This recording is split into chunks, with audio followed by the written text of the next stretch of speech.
జై శ్రీరామ్. యోగ సాధకులకు, యోగాభిమానులకు మరియు సర్వజనులకు నా యొక్క హృదయపూర్వక నమస్సుమాంజలు. భగవంతుని సేవించడం, పూజించడం, ధ్యానించడం ఒక సనాతన ధర్మానికి వారసులైనాం కనుక ఇది మన కర్తవ్యం.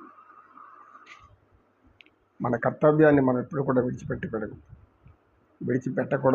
మరిచిపోకూడదు కూడా. కర్తవ్యం దైవమాహనికం కనుక దైవం మన కర్తవ్యాన్ని ఎప్పుడు బోధిస్తూనే ఉంటాడు లోపల అంతరాత్మగా. మనలో మాట్లాడుకుంటూ ఉంటామని చెప్పాం కదా, అంతర్గత సంభాషణ. ఈ అంతర్గత సంభాషణ ఎవరితో జరుగుతుందనేది విశ్లేషించుకుంటే మనం దేవుడితో మాట్లాడుతున్నామా లేదా అర్థమవుతుంది. భగవంతుడు అంటే ఎవరు అర్థమవుతుంది. శిష్యులందరికీ దక్షిణేశ్వరుడు చెప్తూ ఉంటే ఆ గ్రామంలోని ఇద్దరు దంపతులు ఒక అబ్బాయిని తీసుకొని వచ్చారు. వాడికి 25 సంవత్సరాలు ఉంటుంది. వాడిని మతిలేని వాడుగా కనబడుతున్నాడు. ఏదో ఆలోచిస్తున్నాడు, ఏదో ఇక్కడ ఏమి అంటాడు, ఎక్కడ ఇల్లు కట్టాలి, ఎక్కడ ఏం చేయాలి అంటున్నాడు అని తల్లిదండ్రులు, అయ్యా వీడు ఒక 2 రోజులు ఎలాంటి ఆలోచనలో ఉన్నాడు, వీడు ఎలా దారిలో పెట్టాలో మాకు అర్థం కావడం లేదు అని అడిగాడు. ఇంతగా ఏం చేస్తూ ఉంటాడు అబ్బాయి అని అడిగాడు సత్యనిష్ఠుడు. ఏం లేదు గురువుగారు, వీని పొలం పనులు చేరా అంటే చేత కాదు అంటాడు. ఏదో కాస్త చదువుకున్నాడు, చదువుకున్న దానికి ఏదైనా ఉద్యోగం చేయనాయన అంటే నాకు ఉద్యోగాలు అవన్నీ వద్దు, నాకు ఒకేసారి ధనం కావాలి అంటాడు. అందరితో ఇదేమో చెప్పుకుంటూ తిరుగుతాడు. సరేలే ఇంకా ఏం చేయలేం, వదిలేసామంటాడు. ఆ తర్వాత ఇలా మారాడు అని చెప్పారు తల్లిదండ్రులు. అప్పుడు దక్షిణేశ్వరుడు కాసేపు కళ్ళు మూసుకొని చూసి ఆ అబ్బాయి దగ్గరికి పిలిపించి కూర్చోబెట్టి తన చేతిలో ఉన్న ఆ కమండలో జలం తీసి అది కళ్ళకేసి రుద్దాడు. వెంటనే ఆ అబ్బాయికి ఏదో స్పృహ వచ్చింది. నేను ఎక్కడున్నాను, చంద్రమండలంలో ఇల్లు కట్టలేదా, చంద్రమండలంలో పెద్ద భవంతి కట్టాలనుకున్నాను అని అంటున్నాడు.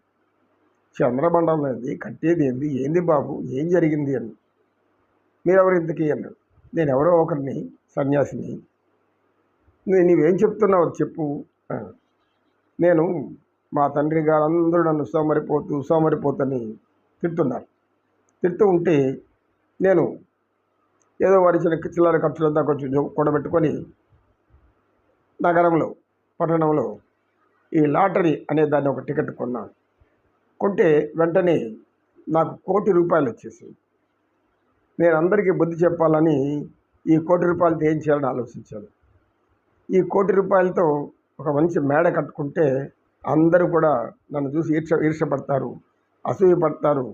వీళ్ళందరినీ అప్పుడు వీళ్ళకి నేను గుణపాఠం చెప్పినట్లు అవుతుంది అని నాకు ₹1,00,00,000 తీసుకెళ్తే ఒక స్నేహితుడు, ఏమిరా ఎందుకు ఎక్కడికి వెళ్తున్నావు అంటే నాకు ₹1,00,00,000 వచ్చింది లాటరీలో కనుక నేను ఆ ₹1,00,00,000 తీసుకెళ్ళి వెంటనే మంచి భవంతి కట్టాలా అన్నాడు. వాడు, ఒరే నాయన, నువ్వు ఈ గ్రామంలో భవంతి ఎలా కడితే ఏం బాగుండదు, నగరంలో కట్టు అని అన్నాడు. సరే నగరానికి ఇద్దరం పోయాం. అక్కడ మంచి ప్రదేశం కోసం వెతుకుతూ ఉన్నాం. అక్కడ ఇంకొక స్నేహితుడు తగిలాడు. ఎప్పుడు చిన్నప్పుడు కొంతకాలం కిందట కలిసి తిరిగాం. ఎందుకు వచ్చారు మీరు మిత్రమా, ఇట్లా ఉన్నారు ఏమని అడిగాడు. అడిగితే నేను చెప్పాను, ఈ విధంగా నాకు ₹1,00,00,000 వచ్చింది, ఇక్కడ ఈ పట్టణంలో మంచి భవంతి కట్టాలి, పెద్ద అందరూ ఈర్షపడేలాగా ఉండాలి ఆ భవంతి. అలాగా అయితే ఇక్కడ కడితే అందరికి అసూయ ఈర్ష రాదు, మనం ఒక పెద్ద మహానగరంలో కట్టాలి అన్నాడు. సరే ముగ్గురు కలిసి ఇంక పెద్ద మహానగరం ఏదో అక్కడికి వెళ్ళాం. ఆడికి వెళ్తే అక్కడ ఇంకొక మిత్రుడు కలిశాడు. ఈ మిత్రుడు ఏం చెప్పాడు, నాయన ఇక్కడ అనేక మంది పెద్ద పెద్ద భవంతులు కట్టారు, ఎంత ఏం బాగుండలేదు, ఏదన్నా దానికి తట్టుకోలేని స్థితిలో లేవు అన్నీ, కాబట్టి మనం కడితే చంద్రమండలం మీద కట్టాలి, అప్పుడు బాగుంటుంది. చంద్రమండలం ఎలా లేదు అని అన్నాడు వీడు. వాళ్ళందరూ కలిసి అవును ఎలా వెళ్ళాలని చెప్పు దారి మాకు అన్నారు. వాటి అక్కడికి వచ్చింది స్నేహితుడు. ఏముంది అందరూ రాకెట్లు పట్టుకొని ఇదివరకు రాకెట్ల కుక్కనో కోతినో దేన్ని పంపిస్తూ ఉన్నారు. ఇప్పుడు మనుషులే పోతున్నారు. మనం కూడా పోతే పోయింది. ఒక రాకెట్ కొనుక్కొని ఆ రాకెట్లు నేరుగా చంద్రమండలం పోయి అక్కడ భవంతి కడతాం. అప్పుడు మొట్టమొదట మనమే చంద్రమండలం మీద భవంతి కట్టిన వాళ్ళు అయిపోతాం అని అన్నాడు వాడు. ఓహో, నీ యొక్క ఆలోచన చాలా బాగుంది. ఈ భూమి మీద కడితే మనకేం పేరు? చంద్రమండలం మీద కడితేనే మనకు పేరు. అదే మనకు అందించినటువంటి కీర్తి కూడా. అందరూ మనల్ని గుర్తిస్తారు, ప్రపంచం అంతా గుర్తిస్తుంది. అయితే రాకెట్ ఎక్కడ కొనాలి? రాకెట్ ఎక్కడ కొనాలన్నా రా చూపెడతానని తీసుకెళ్ళాడు. అక్కడ ఈ మన దీపావళి పండుగకు కాల్చిన రాకెట్లు అన్నీ ఉంటాయి కదా, అవన్నీ ఓ కట్ట కట్టి ఉంటారు. ఇవే రాకెట్లు రా అన్నాడు. ఇవి ఇలా దీంతో ఎలా నువ్వు పైకి పంపించామంటే అది పైకి వెళ్తుంది, దాని వెనకాలే మనం కూడా పట్టుకొని పోతూ ఉండొచ్చు అన్నాడు. సరే వెంటనే తీసుకొని వచ్చి ఒక నిచ్చెన ప్రదేశంలో కూర్చొని ఈ నలుగురు కూడా దాన్ని వెలిగించారు.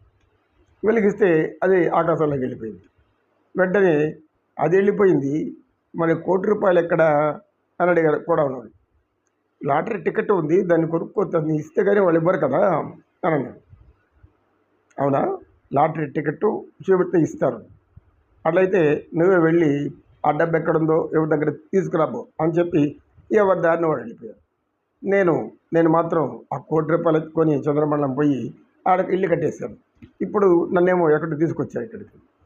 చంద్రమండలం నా ఇల్లు పోవాలి, నన్ను పంపండి అని అంటున్నాడు. అవును, అందరూ నవ్వుకున్నాడు. నాయనా, నీకు కొంచెం మతిస్థిమితం తప్పింది. లేకుంటే చంద్రమండలంలో ఇల్లు ఎవరు కడతారు? ఇంతవరకు అసలు అక్కడ దిగి ఏముందో కూడా తెలియలేదు అని వాళ్ళు అందరూ నవ్వుకునేసరికి వాడికి కోపం వచ్చింది. అంటే నేను పెద్ద బంగ్లా కడితే నీకు నవ్వా? నా అసూయతో నన్ను చూసి నవ్వుతున్నారా అని అన్నాడు.